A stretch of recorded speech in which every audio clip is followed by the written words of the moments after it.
اعوذ باللہ من الشیطان الرجیم بسم اللہ الرحمن الرحیم افلا يتدبرون القرآن ولو كان من عند غیر اللہ لوجدوا فیہ اختلافا کثیرا۔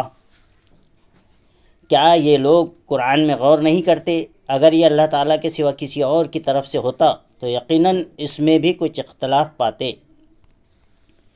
قرآن کریم سے رہنمائی حاصل کرنے کے لیے اس میں غور و تدبر کی تاکید کی جا رہی ہے، اور اس کی صداقت جانچنے کے لیے ایک معیار بھی بتلایا گیا کہ اگر کسی انسان کا بنایا ہوا کلام ہوتا جیسے کہ کفار کا خیال ہے، اس کے مضامین میں اور بیان کردہ واقعات میں تعارض و تناقض ہوتا، کیونکہ ایک تو یہ کوئی چھوٹی سی کتاب نہیں ہے، ایک ضخیم اور مفصل کتاب ہے جس کا ہر حصہ اعجاز و بلاغت میں ممتاز ہے۔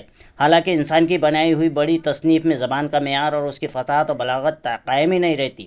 دوسرے، اس میں پچھلی قوموں کے واقعات بھی بیان کیے گئے ہیں جنہیں اللہ علام الغیوب کے سوا کوئی اور بیان نہیں کر سکتا۔ تیسرے، ان کا حکایات و قصص میں نہ باہمی تعارض و تضاد ہے اور نہ ان